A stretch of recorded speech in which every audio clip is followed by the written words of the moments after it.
Dan pemirsa, untuk membahas terkait dengan pemanggilan selebgram Lisa Mariana ke KPK kali ini, kita akan membahasnya bersama dengan mantan penyidik KPK Yudi Purnomo. Selamat siang Pak Yudi. Selamat siang Mas Jason. Baik, terima kasih telah bergabung bersama kami di Breaking News Metro TV. Pak Yudi, kalau kita melihat pemanggilan Lisa Mariana selaku selebgram di sini yang juga ikut diperiksa sebagai saksi dalam kapasitasnya kali ini, apa sebenarnya yang nantinya akan didalami oleh penyidik? Ya, berdasarkan dari strategi ya yang kita analisis dari penyidik ya terkait dengan kasus ini, kita tahu bahwa kasus ini kan perkara pokoknya adalah adanya dugaan korupsi yang merugikan keuangan negara sebanyak 222 miliar. Artinya tentu untuk perkara pokoknya pasti sudah dilakukan pemeriksaan terhadap saksi-saksi. Nah, saya melihat pemanggilan Lisa ini berdasarkan analisis saya ya, itu KPK sekarang sudah mendalami ya aliran-aliran dana ya yang mengalir dan diterima oleh siapa saja. Ini kan tentu sangat menarik ya, bahwa saat ini kan kita ketahui bahwa adanya kasus Mbak Lisa dengan Pak Ridwan Kamil, ya itu kan terkait dengan adanya skandal asmara ya yang kemarin sampai tes DNA, dan kemudian yang terjadi adalah ternyata lebih dari itu, bahwa Lisa Mariana dipanggil dalam dugaan kasus korupsi ini. Artinya ya kita tentu akan melihat ya aliran dana kepada Lisa Mariana itu terkait dengan apa. Kemudian pasti akan diperdalam siapa yang mengirim dan bagaimana dia mengirim, apakah melalui transfer, rekening yang mana, dan juga jumlahnya berapa, dan yang paling penting apa motifnya ya dilakukan transfer dari uang-uang hasil korupsi tersebut kepada Lisa Mariana. Dan memang jawabannya kita berharap bahwa Lisa itu akan kooperatif ya, siapa yang sebenarnya memberikan uang tersebut ya, bukan hanya yang ada di dalam dokumen formal misalnya transfer rekening ataupun buku rekening ya, tetapi tentu kita ingin melihat sejauh mana ya istilahnya uang ini itu motifnya seperti apa, dan yang bisa memberitahu ini sebenarnya adalah Lisa, karena Lisa ini kan dia nggak ada hubungannya dengan korupsi dari kasus BJB ini gitu kan, seperti itu Mas. Oke, Pak Yudi, tapi saya mau tegaskan lagi, posisi Lisa sebagai saksi publik saat ini, apakah kemudian ini bisa menjadi dalam tanda kutip pressure test untuk kemudian bisa mengungkap lagi aliran dana ini ke pihak-pihak yang lebih besar? Ya, itu bisa sekali ya Mas ya. Apakah Lisa Mariana ini adalah pihak yang terakhir menerima aliran uang ya yang kemudian dia nikmati, atau kemudian ternyata Lisa ini ya menerima uang kemudian dikasih kepada ataupun diteruskan kepada pihak-pihak yang lainnya seperti itu. Jadi dia bisa dia yang penerima akhir kemudian dia nikmati, atau yang tadi saya katakan bahwa dia adalah semacam pengempul yang kemudian mengalirkan kepada pihak-pihak lain. Ini yang kemudian harus ditelusuri ya di dalam, digali dari Lisa, karena sampai saat ini ya Pak Ridwan Kamil kan belum dilakukan pemeriksaan oleh KPK. Ini istilahnya ketika KPK langsung ke Lisa ya tentu ini akan sangat menarik ya, strategi apa nih yang kemudian dilakukan oleh KPK. Tapi saya pikir KPK sudah mendapatkan jawaban, buktinya saja ya mereka berhasil ya menemukan adanya istilahnya keterkaitan Lisa ya dalam kasus BJB yang kita tahu kan kalau dipanggil sebagai saksi ya tentu adalah orang yang melihat, mendengar atau mengalami. Nah, sekarang kalau kita lihat posisinya Lisa, tentu dia tidak tahu tentang perkara pokoknya ya bagaimana korupsi dana iklan tersebut. Tetapi kalau aliran dana ya saya yakin bahwa dia pasti mengetahui. Tapi sekali lagi saya katakan bahwa di sini kejujuran Lisa untuk kooperatif itu sangat penting Mas untuk membuka kasus ini. Kalau dia tidak membuka bagaimana proses aliran uang ke dia ya tentu ya ini akan sangat jauh dari bisa mengungkap kasus ini. Karena saya pikir tadi keterlambatan KPK dalam memeriksa Ridwan Kamil ini bisa jadi akan mengganggu proses penyidikan, padahal rumahnya sudah digeledah. Seperti itu, Mbak. Oke, Pak Yudi, tapi kalau melihat pernyataan Lisa sempat mengatakan tidak mengetahui nantinya akan diperiksa atau ditanyai soal apa. Sejauh pengalaman Anda, apakah ini hal yang wajar ketika seorang dipanggil menjadi saksi, dia tidak mengetahui konteksnya, atau sebenarnya seharusnya sudah dikasih tahu terlebih dahulu konteksnya, nanti diperiksanya akan sebagai apa dan apa saja nanti yang kasus yang akan didalami? Ya, bisa jadi memang benar dia tidak mengetahui ya, Mas ya. Tapi ya tentu nanti kan penyidik akan memberikan data-data kepada Mbak Lisa ya.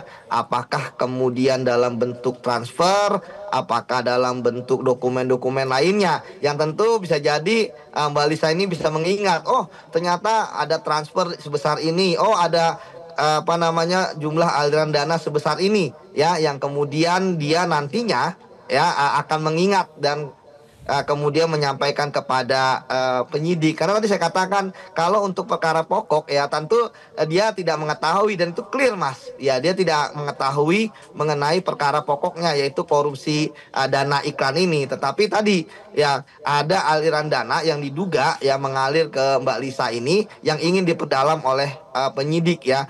Siapa yang mengirim, bagaimana cara dikirim, ya siapa yang sesungguhnya ya memerintahkan untuk mengirim tersebut, berapa besarnya, seperti itu, bagaimana cara mengirimnya, dan kemudian uang tersebut digunakan sebagai apa. Jadi nggak masalah kita kalau Mbak Lisa mengatakan tidak tahu ya, tapi tentu terkait dengan aliran dana ya itu yang akan ditelusuri oleh penyidik ya. Siapa tahu nanti beliau ketika ditunjukkan dokumen oleh penyidik itu bisa mengetahui ya, oh ternyata ini toh gitu ya. Karena bisa jadi benar Lisa ini tidak mengetahui ya, tapi sebenarnya dia sudah mengalami gitu. Nanti akan diingat-ingat lagi dan akan diperjelas lah oleh penyidik, Mas. Oke. Soal aliran dana tadi Pak Yudi sempat menyinggung, ini kasus korupsi BJB ini kan disebut aliran dananya masuk ke aliran dana non-budgeter. Apa itu sebenarnya Pak, Ya. aliran dana non-budgeter itu, dan bagaimana kemudian bisa membuktikan, proses pembuktiannya aliran dana ke non-budgeter ini? Jadi Mas Jason, ya bahwa kita tahu sebenarnya dalam corporate seperti BJB itu kan semua dan pendanaan, pengeluaran dan pemasukan itu kan sudah ada budgetingnya masing-masing. Tetapi ada pengeluaran yang tidak bisa dibudgeting ya, termasuk tadi pengeluaran untuk korupsi. Disinilah kemudian dibuat ya akal-akalan ya suatu pengadaan ya yang di markup, sehingga kita tahu jumlah uang yang didapatkan oleh mereka adalah 222 miliar untuk dana non-budgeter. Dana 222 miliar inilah yang kemudian mengalir kemana-mana untuk dipergunakan ya kegiatan-kegiatan yang tidak dianggarkan oleh aksi-aksi korporat. Seperti itu, Mas. Termasuk ya tadi ketika ada dugaan misalnya ke Lisa ya pasti dari uang ini gitu ya, seperti itu. Nah sekarang yang menarik ya bagaimana orang-orang yang terkait dengan kasus korupsi ini yang tentu tadi saya katakan 222 miliar ini kan bisa mengalir ke mana-mana, dan tentu KPK sudah menelusuri ya dengan bantuan PPATK ya, follow the money ya, salah satunya bisa jadi ke Mbak Lisa ini. Dan ini yang kemudian ya tentu kita sekali lagi bahwa tentu bukan hanya Lisa saja ya, ke yang lain pun juga menerima. Tapi hari ini kan KPK akan memanggil Lisa, dan siapa tahu pemanggilan ini akan membuat terang ya kasus ini, seperti itu. Oke, Mas menarik Jason. tadi ketika Pak Yudi bilang modus untuk kasus korupsi ini kan seperti markup iklan begitu Pak. Nah kalau dari pengalaman Pak Yudi dalam menyelidiki kasus-kasus serupa, seperti apa biasanya pola yang dilakukan begitu Pak dalam kasus membuktikan ada selisih begitu dari markup yang dalam tanda kutip dibuat ini Pak? Ya, aksi ini sudah direncanakan dari awal, Mas Jason. Jadi perusahaan-perusahaan yang kemudian terlibat dalam iklan ini sudah dikumpulkan, ditunjuk gitu ya, bahwa pengadaan sekitar 500, nanti 222 miliar ini akan menjadi harus disetorkan oleh mereka ya, menjadi milik orang-orang yang terkait korupsi BJB ini. Nah, itu jadi sangat mudah. Jadi dari awal sudah direncanakan, Mas. Jadi perusahaan iklan juga tetap dapat untung ya, menjalankan kegiatan mereka, menjalankan bisnis mereka dengan 300-an miliar tersebut, tetapi ya mereka harus menyetorkan 222 miliar ini, yang kemudian 220 miliar ini dijadikan dana non budgeter tadi bagi para koruptor ini, sehingga kemudian ya, inilah yang tadi saya katakan, ini akan dijadikan sebagai dana bancakan untuk kegiatan apapun ya, terserah oleh mereka membayar ini, membayar itu, untuk membeli aset, membeli motor, mobil, seperti itu, Mas. Artinya untuk kegiatan-kegiatan yang tidak bisa dibayarkan oleh aksi-aksi korporat, karena apa namanya, belanja-belanja ini adalah belanja-belanja yang ilegal, seperti itu. Pak Yudi, selain saksi-saksi yang sudah diperiksa sebelumnya dan kali ini ada Lisa Mariana yang merupakan saksi publik begitu ya, apakah ini bisa disebut hanya formalitas saja atau pemeriksaan saksi publik seperti Lisa ini bisa berujung pada status hukum yang lebih serius nantinya? Iya, sampai saat ini kan kita selalu bersuara kepada KPK, mengapa ya Ridwan Kamil yang sudah dipanggil, yang sudah digeledah rumahnya tidak dipanggil oleh KPK. Padahal status beliau kan adalah gubernur gitu ya, istilahnya sebagai ex officio dari BJB ini.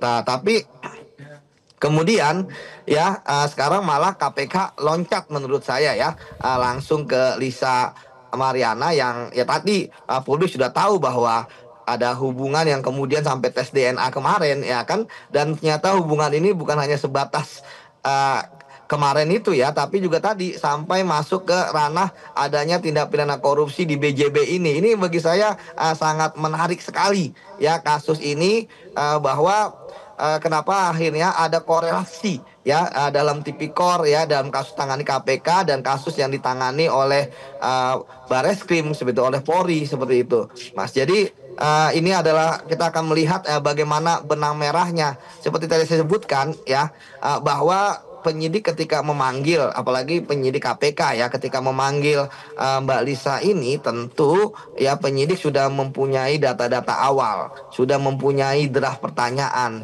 ya yang akan digali dari keterangan Mbak Lisa ini, dan kita harapkan ya, tadi saya selalu mengharapkan supaya Mbak Lisa mau membantu lah, istilahnya bekerja sama lah, kooperatif ya dengan penyidik KPK untuk membantu, karena bagi saya Mbak Lisa sendiri kan sebenarnya adalah saksi saja gitu kan, karena dia tidak terlibat dalam proses terkait dengan perkara pokoknya yang tadi korupsi dana iklan itu, terkait dengan perusahaan iklan ya kan, dia juga bukan orang BJB seperti itu. Jadi kalau dia kemudian bersaksi membicara apa adanya, tadi poinnya paling krusial adalah misalnya mengapa ada aliran dana, ya siapa yang mengirimkan sebenarnya. Nah itu tentu akan sangat bagus sekali untuk kita semakin mendorong ya penyidik untuk menuntaskan kasus ini tanpa pandang bulu, tanpa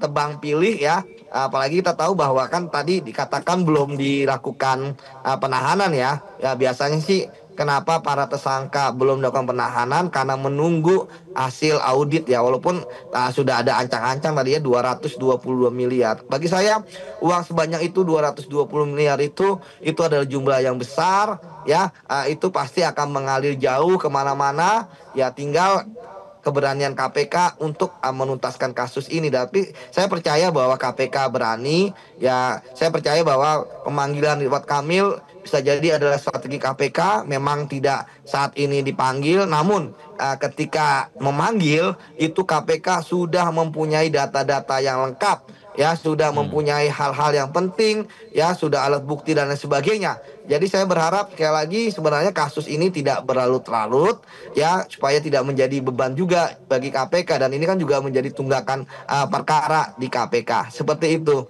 Mas. Pak Yudi, Anda melihatnya apakah kemudian pemanggilan Lisa hari ini bisa menjadi saksi kunci atau sebenarnya arahnya hanya akan menjadi saksi pendukung saja? Ya, kalau saksi kunci, ya ini kan hanya terkait dengan tadi siapa yang sebenarnya mengirim aliran dana tersebut.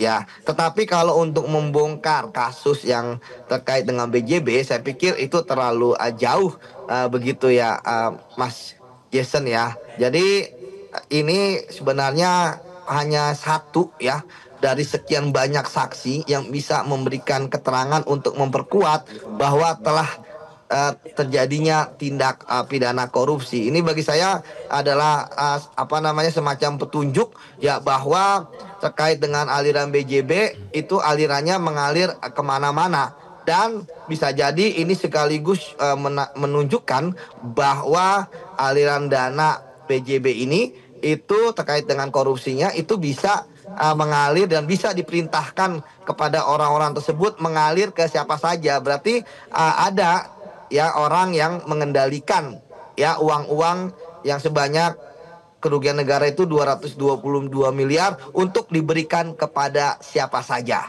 Sehingga bisa jadi aliran dana ke Mbak Lisa nggak banyak ya, tetapi ini sebagai bukti bahwa ada orang yang punya komando, ada orang yang menjadi pengendali terhadap dana tersebut sehingga dia terus bisa memerintahkan kepada siapa saja, kepada orang-orang yang terkait dengan aliran dana ini, pemegang dana tersebut untuk memberikan kepada siapa saja, terserah dia apa namanya tergantung kebutuhannya pada saat itu.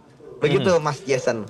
Bicara skala kasusnya, Pak Yudi, Anda melihat seberapa besar peluang kasus ini, proses hukum ini akan berkembang lebih jauh mengingat rumah mantan Gubernur Jawa Barat Ridwan Kamil saja sudah sampai digeledah.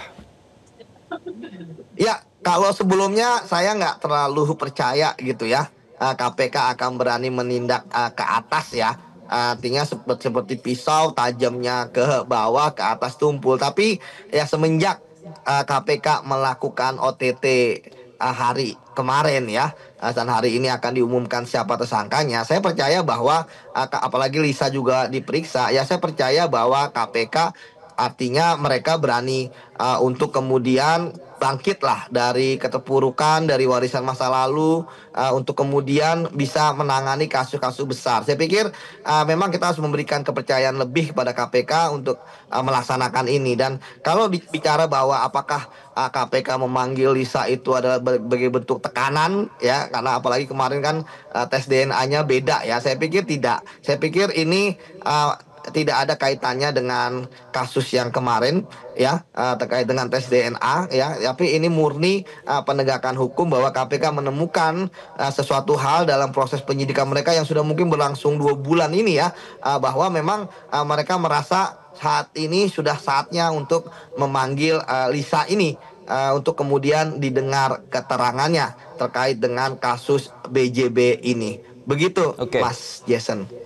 Pak Yudi, tapi apa sebenarnya tantangan terbesar bagi KPK untuk bisa membuktikan ini sampai ke akar-akarnya agar kemudian yang sudah dilakukan mulai dari penggeledahan dan tidak hanya berhenti sampai di situ, apalagi hanya sampai di pemeriksaan saksi-saksi saja? Ya, tantangan terbesar tentu adalah dari saksi-saksi ya. Terkadang banyak saksi Pak yang Yudi, tidak mau berbicara. Kami harus potong dulu. Ya. Kami mohon maaf karena saat ini visual yang kami saksikan saat ini Lisa Mariana baru saja tiba di gedung KPK yang hari ini akan diperiksa dengan kapasitasnya sebagai saksi terkait dengan kasus di BJB, pemirsa, yakni pengadaan iklan yang menyebabkan kerugian negara. Dan kali ini terlihat Lisa ditemani oleh kuasa hukumnya baru saja sampai. Dan pemirsa, kami lanjutkan kembali perbincangan bersama dengan mantan penyidik KPK, Yudi Purnomo. Mas Yudi masih tersambung bersama kami? Ya, masih Mas Jason. Baik, Mas Yudi, kita melihat tadi detik-detik kedatangan Lisa Mariana ke gedung KPK untuk kemudian diperiksa. Memang tidak ada sepatah kata pun atau statement yang disampaikan oleh Lisa dan juga kuasa hukumnya. Tapi pertanyaan saya kembali ke tadi, Mas Yudi, apakah kalau kita melihat sudah pemeriksaan saksi, penetapan tersangka walau belum ditahan, kemudian ada penggeledahan rumah dari mantan Gubernur Jawa Barat Ridwan Kamil, Anda melihatnya apakah kemudian ini benar-benar bisa diselesaikan sampai tuntas, bisa diungkap dengan tuntas begitu dan tidak hanya berhenti sampai di level pemeriksaan saksi? Ya, sebelumnya mungkin tadi saya ingin menjelaskan kepada pemirsa ya bahwa tadi kan sudah datang kita apresiasi ya, Mbak Lisa datang, kemudian tadi kan ada pertanyaan, ada ini juga ya, kenapa Mbak Lisa yang naik sendiri ke atas ya, karena kalau pemeriksaan saksi walaupun dia datang didampingi oleh pengacara ya, pengacaranya itu tidak bisa masuk ke ruang pemeriksaan, jadi nanti Mbak Lisa sendirian ya di ruang pemeriksaan akan diperiksa oleh penyidiknya. Begitu Mas. Jadi kan tadi kan sempat ada semacam perdebatan ya tadi saya lihat ya antara security dengan pengacaranya ya, walaupun sebentar ya, tapi alhamdulillah pengacaranya memahami, jadi Mbak Lisa naik sendiri. Jadi nanti Mbak Lisa di ruang pemeriksaan sendiri. Nah, saya percaya bahwa hasil pemeriksaan kali ini akan melengkapi ya semua hasil-hasil penyidikan yang telah didapatkan oleh penyidik ya, yang kemudian kita harapkan ya bahwa penyidik bisa jadi pertama menuntaskan kasus ini, segera menahan tersangka yang lain, kemudian yang kedua ya bahwa penyidik bisa jadi akan menetapkan tersangka yang baru ya terkait dengan BJB ini. Kita tahu bahwa apa yang dilakukan oleh penyidik ini kan mereka melakukan penelusuran ya terkait dengan aliran dana yang terkait kasus ini, di mana tentu tempus deliktinya harus benar-benar mereka skemakan secara